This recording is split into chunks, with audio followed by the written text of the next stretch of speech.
Hello!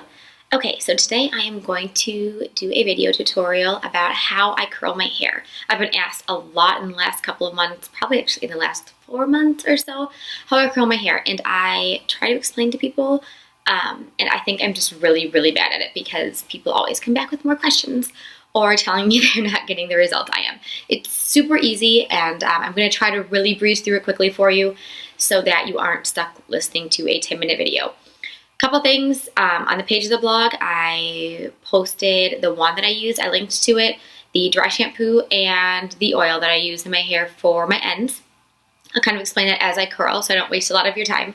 And then also I'm going to kind of talk in the beginning portion, get it started, try to figure out how to speed up the movie so that you aren't watching in real time how long it takes to curl it.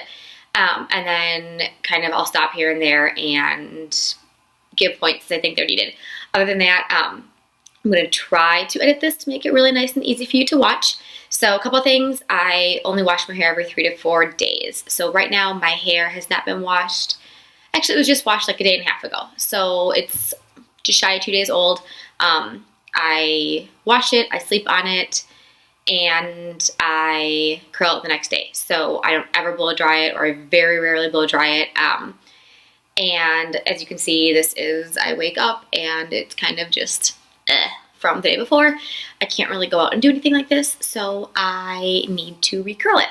So I do that day in and day out. So before I start, only thing you need to know, this is the wand I use.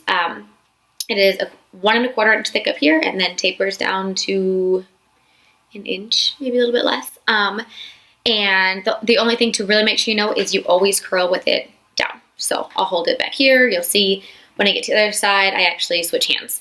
So I always start at the back and curl forward, and that's that. So let's get started. First, I just split my hair onto 2 sides.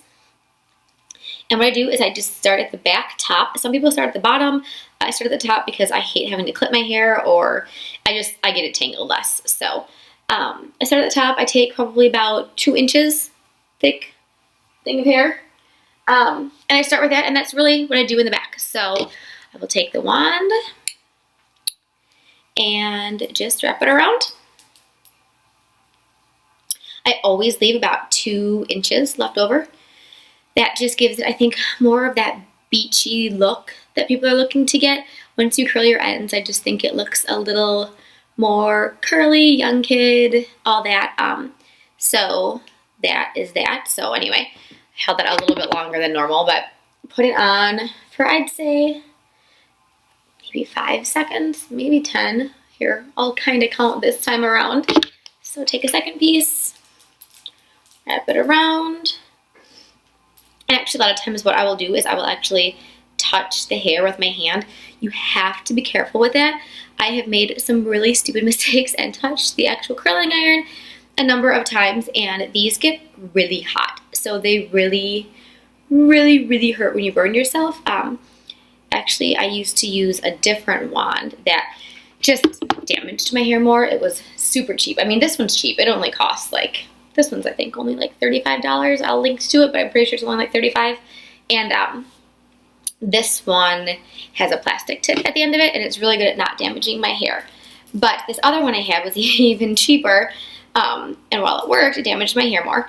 So it didn't have a plastic tip at the end, and I brought it down too far. I think when I was probably in the back at some point, and I hit the top of my shoulder. And no joke, I still have a scar on my shoulder for it. My husband makes fun of me, which is, I mean, rightfully deserved, because it's pretty hard to explain how on earth you have a scar on your shoulder from a curling iron. So, but I managed to do it. So, just be careful. These are dangerous. So, okay.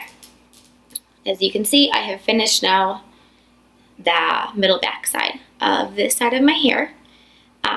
As I curl each one, I just kind of curl it and drop it off to the back so that I'm always curling forward, and the hair I have not touched is always in front of my shoulder. The hair I'm done with is behind my shoulder. That's what works the easiest for me, not to get everything tangled together. As I move to the front, I maybe move more to like 1.5 inch chunks but still good sized chunks. And the less hair you have in your curling wand, the shorter you need to hold it on here. You don't want to do a lot of damage to your hair, so couple things. I have been curling my hair like this for a long time. I actually curled my hair like this when I was in college, and my hair was really, really short back then. It was like anywhere from between my shoulders to maybe a little bit longer than my shoulders. And you can still do your hair like this with it short. The thing is you're going to get tighter curls a lot easier, making your hair look a lot shorter and less beachy. So what I would do to fix that issue is I would actually use a smaller curling wand. So something that's even a little bit thinner than this. So maybe start at an inch at the top, maybe even 3/4 of an inch, just because that wideness on top is nice for long hair because it doesn't give you a really tight curl right at the top of your head, which nobody really wants. But when your hair is short, you are working with not a lot of inches to curl to begin with. So you can do it a lot looser on a small curling iron. So, okay. This in total time takes me about 10 minutes or less. So it's not a long process. I totally crank the heat up, which is, I know, probably not good for my hair, but it seems to be pretty healthy with the way I do everything else. So I do that because I don't have to let it sit on the heat for very long, which makes it a nice, quick curling process. And like I said, since I do this to my hair a lot of days, it makes it easier. So I'm kind of getting into the front now on this first side.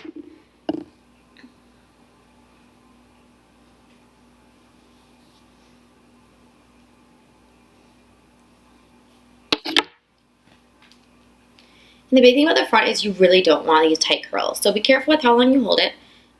Be careful.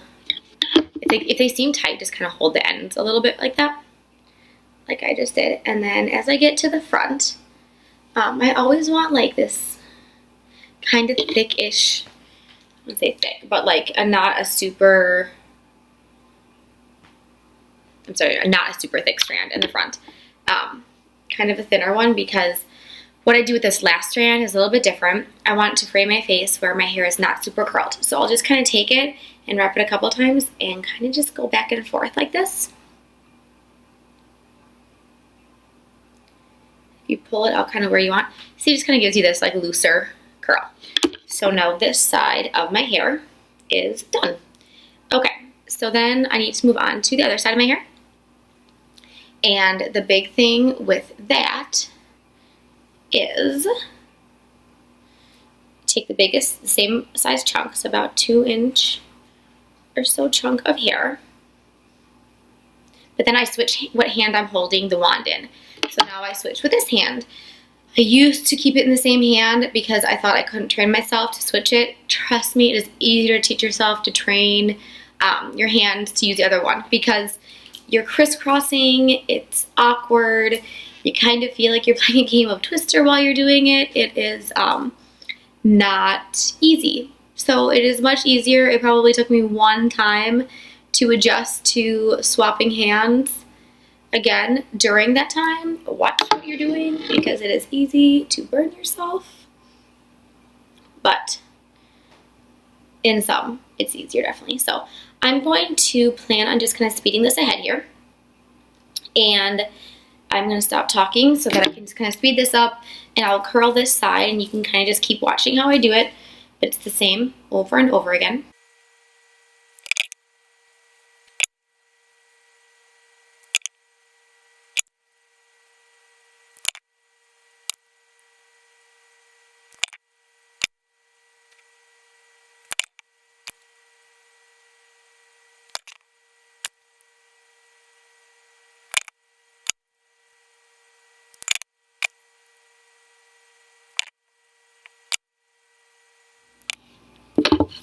Okay, so as I get to the end again now, a couple things that I want to make note of. I always curl away from my face. when I curl towards my face, I don't know if you've all seen Shirley Temple or not, those old school movies, but I just feel more like a little kid. I just feel like I just look like I'm about to go to Sunday school or something. So I always curl away from my face to get kind of more of that beachiness look to it. If you notice as I do it, I kind of just smooth it out on top of my fingers a little bit before I do each curl. And then again, as I get to the front, I'll just make sure I kind of have this thin, long piece by itself.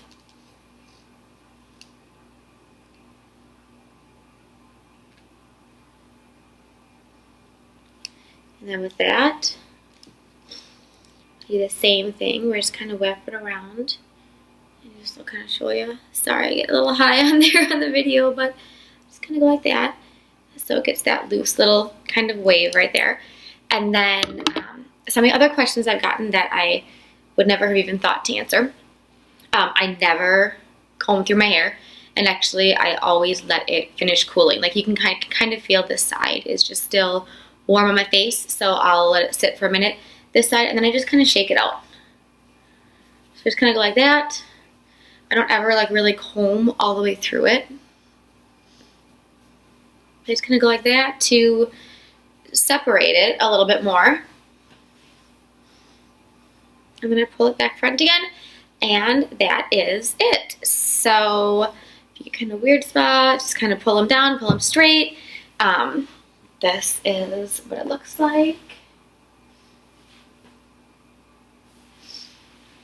That is that, and that is all you do. That's what you do. I don't put any product in my hair other than dry shampoo and oil on the ends. Dry shampoo is great if you just wash your hair and you're looking to do the curls like this. Put that in to volumize. The stuff I use is amazing. I promise you guys, I have tried so many dry shampoos and this stuff really makes a difference. It's not expensive at all. It smells great, and it you know, I even like my hair is a lot darker right now with the way I have it colored, and it doesn't leave any wet mark, as you can see. So that's it. If you have any questions, just let me know. Yeah, and anything else you ever want to see on here, go ahead and shoot me an email. I know people do on a regular basis, so let me know. And again, thank you. Bye.